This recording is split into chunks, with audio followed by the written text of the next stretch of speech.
We're TTB, the Alcohol and Tobacco Tax and Trade Bureau. Hello, and welcome to TTB Bootcamp for Wineries Labeling. This segment of our bootcamp series will guide you through the labeling requirements for wine under TTB regulations. We will walk through the mandatory information that must appear on labels, common labeling errors and solutions, the Certificate of Label Approval or COLA process, allowable revisions, and resources available to help you stay compliant. The slides for this presentation are available on the Bootcamp page at ttb.gov for future reference. Let's begin with our legal disclaimer. This presentation is intended to help you understand the laws and regulations administered by TTB. It is not intended to establish any new guidance or change existing definitions, interpretations, standards, or procedures.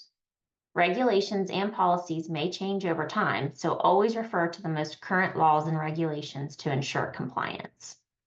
Any sample documents or labels used today are for illustrative purposes only and contain fictitious data. This slide shows the typical TTB touchpoints for bonded wineries. As you can see, labeling is just one part of the overall regulatory process. Bonded wineries interact with TTB for qualification, production, formulas, records, reports, returns, tax payments, and of course, label approvals. Understanding where labeling fits into the bigger picture helps ensure you remain compliant across all areas. Here's what we will be covering in this segment: mandatory label information, top labeling errors we see, COLAs online and how to apply for label approval, allowable revisions to approved labels, resources for labeling compliance. By the end of this session, you should have a clear understanding of TTB's labeling requirements and where to find tools and guidance to assist you. Let's begin with the labeling regulations that apply to wine. For domestic producers, two main laws govern labeling: the Internal Revenue Code, which addresses tax payments, premises requirements, production, formulas, and more. Then you have the Federal Alcohol Administration Act, or FAA Act, which sets standards for basic permits, wine labeling, advertising, viticultural areas, the health warning statement, as well as trade practices. Together, these laws form the foundation for what must appear on a wine label. Under the Internal Revenue Code, or IRC, implemented in 27 CFR Part 24 for domestic wine and Part 27 for imported wine, you will find requirements for qualifying and registering as a bonded wine premises, production requirements, formula approvals for certain products, record keeping, reporting, taxes, and basic labeling and markings. These regulations also apply to all domestic commercial cideries producing products at 0.5% alcohol by volume or more, as cider is an apple wine under federal regulations. The Federal Alcohol Administration Act defines wine as having between 7% and 24% alcohol by volume. Not all wines fall under the FAA Act. It only applies if the alcohol content is 7% or more and the product is sold or offered for sale in interstate commerce. FAA Act regulations found in 27 CFR Parts 1, 4, 6, 8, 10, 11, and 13 cover labeling requirements, certificates of label approval, basic permits, advertising rules, and trade practice restrictions. So which labeling laws and regulations apply to your product? It depends on the alcohol content, the type of product you're making, and whether it is being sold within one state or in interstate commerce. The combination of IRC and FAA Act requirements determines which parts of the regulations apply to your label. This chart will help you navigate the applicable regulations. It's a helpful resource to refer to later if you're unsure about which requirements apply to your product. Now let's talk about mandatory label information. Mandatory label information is divided into two categories: information that must appear on the brand label, and information that may appear on any label. The brand label must include the brand name, class or type designation, appellation of origin in certain circumstances, and the percentage of foreign wine if applicable. The brand label can be either the front or back label. The information required in the any label category can appear anywhere on the bottle, but is still required. Required information that can appear on any label includes the name and address of the bottler or importer, net contents, alcohol content, sulfite declaration, health warning statement, country of origin for imported wines, and any required color ingredient disclosures. While this information can be placed on the front or back label, it must be accurate and meet formatting requirements. Again, on the brand label, you must include the brand name, the class or type designation, the appellation of origin when required, and, if applicable, the percentage of foreign wine in the product. These elements help define the identity of the product for the consumer and ensure it meets the regulatory standards for labeling.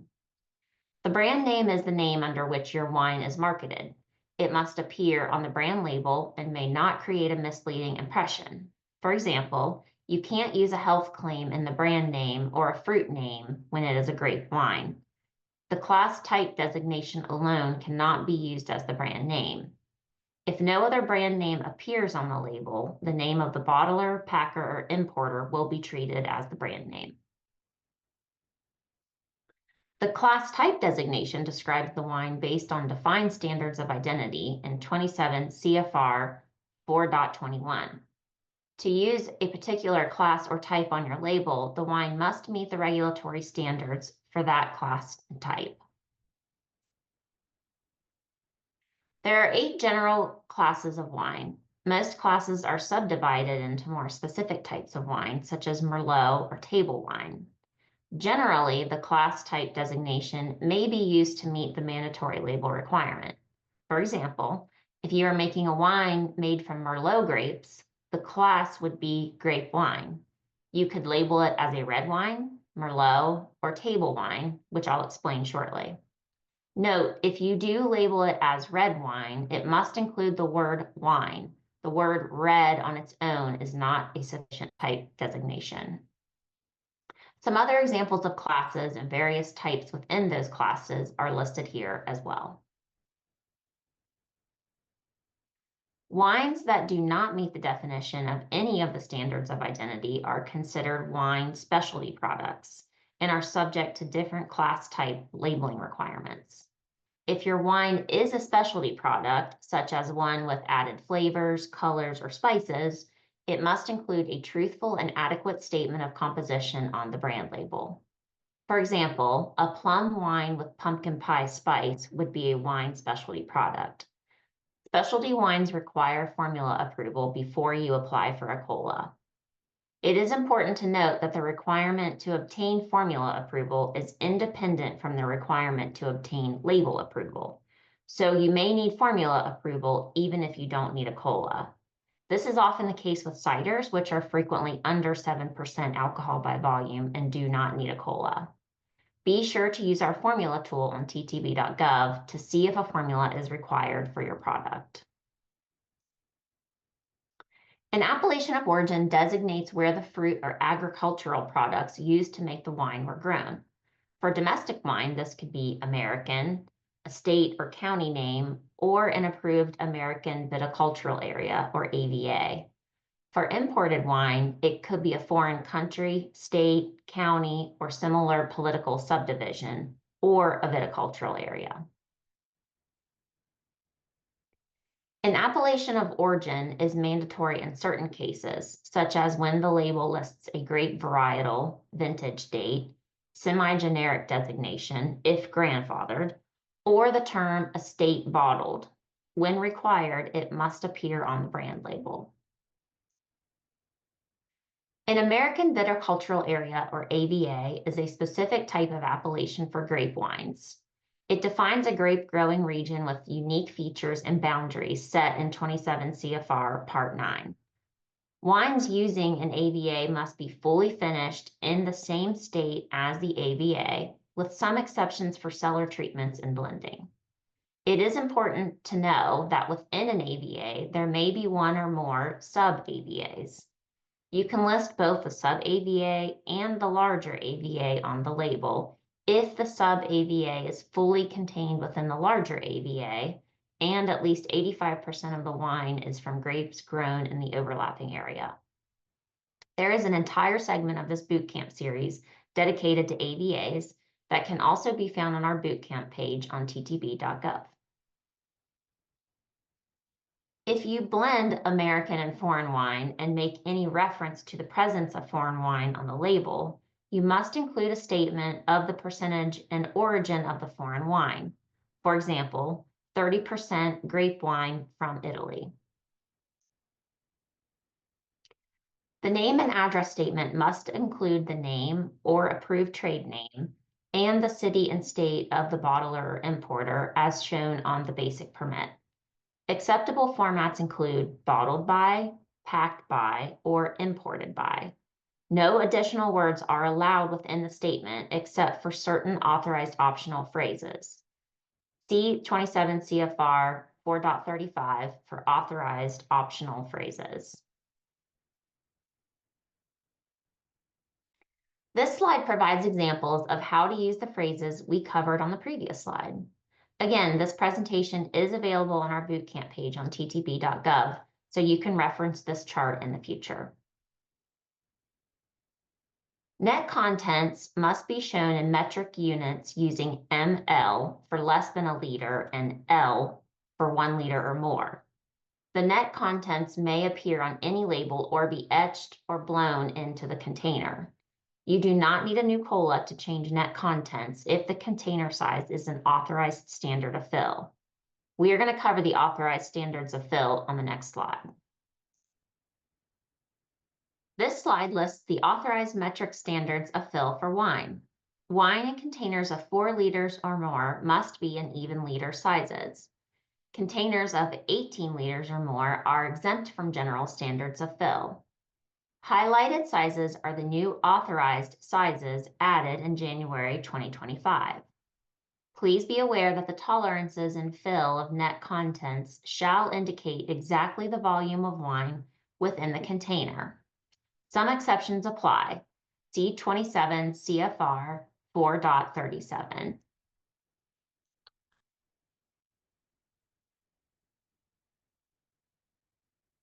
Alcohol content must be stated as a percentage by volume, either as a specific number or as a range within allowable tolerances. For wines over 14% alcohol by volume, the numerical statement is mandatory. For wines 7% to 14% alcohol by volume, table wine or light wine may be used instead of a numerical percentage. These terms can serve as both the alcohol content and the class type designation. Alcohol content may appear as either a specific number or as a range with acceptable tolerances outlined on this slide. If the alcohol content is stated as a specific number, for example, 14% alcohol by volume, the alcohol content can vary from the stated alcohol plus or minus 1.5% for wines containing 14% or less of alcohol by volume, and plus or minus 1% for wines containing more than 14% alcohol by volume. If the alcohol content is stated as a range, alcohol content must be within the stated range, and the range can be no more than 3% for wines containing 14% or less alcohol by volume, and no more than 2% for wines containing more than 14% alcohol by volume. It's important to note that the range cannot cross tax classes. Remember, even though the tax class changed from 14% to 16%, the actual tolerances threshold didn't change to 16%. It's still 14%. Also on this slide on the right side, you'll see the acceptable formats for alcohol by content. So this is a great slide to reference later. Note that the abbreviation ABV is not a sufficient abbreviation for alcohol by volume. If your wine contains 10 ppm or more of total sulfites, you must include a sulfite declaration, generally as contains sulfites. If less than 10 ppm, you may omit the statement if you obtain and submit a TTB lab analysis with your cola. TTB does not permit sulfite-free, but allows other truthful statements such as no sulfites added with the required qualification. The health warning statement is required by law on all alcohol beverages containing 0.5% or more alcohol by volume. It must appear exactly as specified with government warning in bold capital letters and must be separate from other label information. The exact wording is provided in the regulations. In addition to government warning being in capital letters and bold, there are other requirements for the health warning statement. These include not having any other words in bold type. S in surgeon and G in general must be capitalized, and the entire statement must appear as a continuous paragraph, separate and apart from other information. This is one of the most common errors we see on labeling applications. To avoid delays in your label approval, we recommend using the copy and paste functionality for the health warning statement when designing your labels. Please also note that warnings required by other countries about the health effects of alcohol consumption, statements, or pictorial references may not appear on the label. For imported wine, U.S. Customs and Border Protection requires a country of origin statement on the label. Acceptable formats include product of Italy, made in Spain, or Australian wine. The statement must be legible and in English unless exempted by law. This statement may appear on any label. Certain color additives require disclosure on the label. This includes yellow number 5, carmine, and cochineal extract. Wines containing these additives require formula approval before label approval, and the phrase contains color additive name must appear on the label. Let's move on to optional label claims.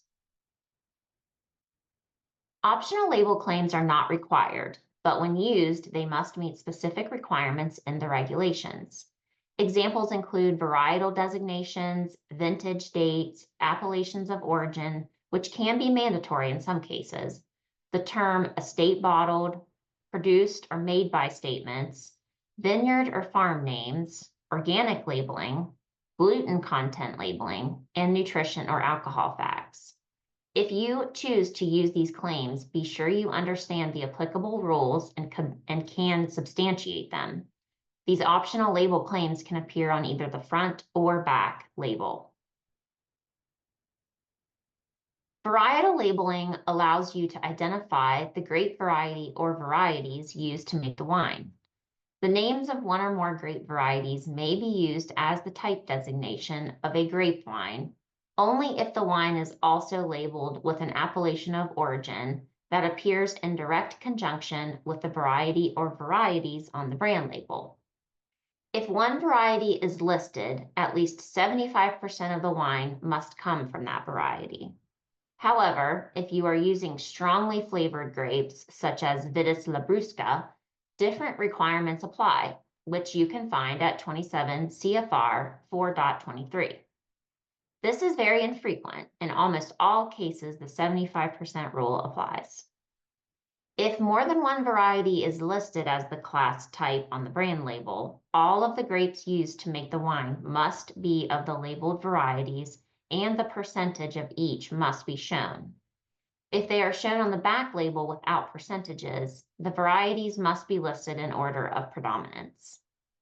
For domestic wines, varietal names must be on the TTB list of approved grape varieties, which are listed in 27 CFR 4.91.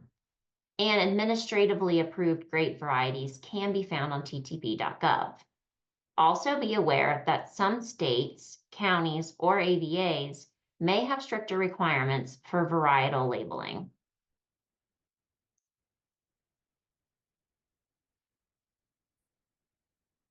A vintage date refers to the year in which the grapes were harvested. Only grape wines may use a vintage date, and the label must also show an appellation of origin. If the appellation is an AVA, at least 95% of the wine must come from grapes grown in that vintage year. For all other appellations, the minimum is 85%. These percentages ensure that the vintage date accurately reflects the wine's composition. The term estate bottled may only be used when 100% of the wine comes from grapes grown on land owned or controlled by the winery, and the winery is located in the AVA listed as the appellation of origin. The grapes must be crushed, fermented, finished, aged, and bottled in a continuous process on the winery premises, and the wine may not leave the premises during production. If you use a vineyard, orchard, farm, or ranch name in your brand name and it has geographic or viticultural significance, specific requirements apply. Generally, at least 95% of the wine must be made from fruit grown on the named property, or the property name must be identical to the company or trade name listed in the bottler's name and address statement on the label. Organic labeling claims are regulated under USDA organic standards. 100% organic products must contain only organic ingredients and processing aids with no chemically added sulfites. Organic products must be at least 95% organic and contain no chemically added sulfites. Made with organic ingredients, products must be at least 70% organic and may contain up to 100 ppm sulfites. Products with less than 70% organic ingredients may only identify organic ingredients in the ingredient statement. All organic claims must be certified by an accredited certifying agent. Now that we've covered labeling requirements, let's walk through common errors and how you can avoid them. These are the labeling errors we see most often.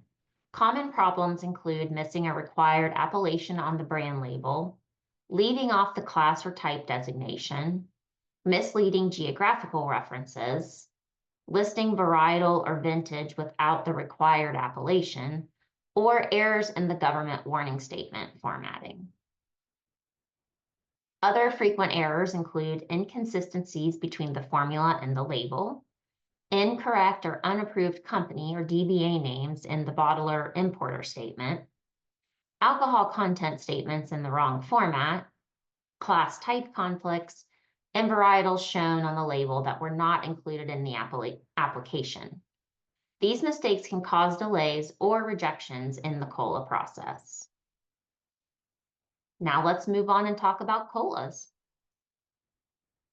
A certificate of label approval, or COLA, authorizes the bottling of wine or the removal of wine from customs custody for introduction into commerce. A COLA is required for each distinct product sold in interstate commerce, including different brands and product designations. Domestic bottlers must obtain label approval or exemption from label approval before bottling, and labels must be affixed before removing wine from bonded premises. Importers must obtain label approval before removing wine from customs custody in the United States. If a domestic wine will not be sold in interstate commerce, that is, that it will only be sold in the state of bottling, the bottler may instead apply for a certificate of exemption from label approval. This signifies that the product is exempt from the FAA Act labeling rules in Part 4. If you apply for an exemption from label approval, you will need to have the phrase "for sale in the appropriate state, which is where it was bottled, only" appear on your label. For domestic wines, the bottler is responsible for applying for label approval before bottling. For imported wines, the importer must apply before removing the wine from customs custody. Colas should be obtained well in advance to avoid delays and added costs, especially for imported products. Colas Online is TTB's electronic application system for label approvals. It provides step-by-step guidance, validation checks, and email updates on your application status. You can find registration information and instructional webinars on the Colas Online customer page. Here are some tips for a faster label approval process. Confirm whether you need formula approval before applying for a COLA. Accurately enter the brand or fanciful name exactly as it appears on the label, and avoid entering the class type in the brand name field. Ensure the labels you submit are straight, clear, and accurately depict the final product label.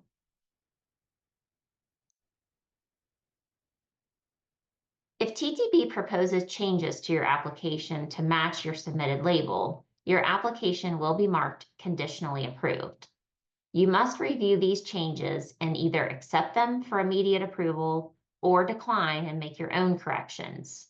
Conditional approval is not final. Your action is required to complete the process. Once a label is approved, you may be able to make certain allowable revisions without submitting a new COLA if the changes comply with the regulations. This can save you time and allow for marketing updates without restarting the approval process. In this next section, we will list these allowable revisions along with examples. Common allowable revisions include deleting non-mandatory information, repositioning elements, changing colors or fonts, adjusting the percentage of a blend, changing or removing the vintage date, changing the name or trade name to one listed on your permit, changing net contents, updating alcohol content with intolerance, and adding or removing certain claims, graphics, or contact information. The next few slides show examples of allowable revisions, such as removing non-required text, changing the color of an image, or adjusting the format of contact information. These changes can be made without reapplying for label approval, provided they meet the regulatory requirements. This example depicts the repositioning of label information, which is an allowable revision. Another allowable revision is changes in the net content statement. The revision must comply with all applicable regulations that we covered earlier on net contents and standards of fill. So you can see in this example, the net contents changed from 750 milliliters to 1 liter, both of which are listed in our standards of fill. In this final example, the alcohol content changed from 12% alcohol by volume to 15% alcohol by volume, which is allowable if the change is consistent with the label class and type designation and all other labeling statements we covered earlier. Some changes require a new COLA. These include changing the class or type of wine, changing the brand name, adding unauthorized graphics, or adding or changing wording that is not specifically authorized. In these cases, you must submit a new application and receive approval before using the revised label. Here are some wine labeling resources that we feel may be helpful to you. For help with labeling questions, you can contact TTB's Alcohol Labeling and Formulation Division, or ALFD, customer service by phone or online. Specific phone options are available for COLA's online technical assistance, registration help, and wine-related questions. The contact page is available on ttb.gov. ttb.gov has many labeling resources, including a checklist of mandatory wine label information, wine-specific guidance, and links to the Boot Camp for Wineries webinar series. These tools can help you check your labels before submission to avoid common errors. The wine labeling section of ttb.gov provides a centralized, user-friendly location for labeling information. Topics include getting started with wine labeling, the anatomy of a wine label tool, mandatory and optional label information, American viticultural areas, and organic claims. These links are available in this presentation that can be found on our bootcamp page on ttb.gov. We hope this segment has helped you better understand TTB wine labeling requirements.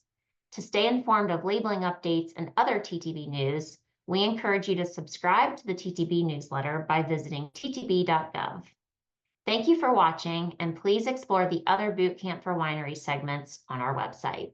Visit TTB's official YouTube channel at USTTB.gov for more TTB-related content. And remember to click subscribe so you'll always know when we upload new videos.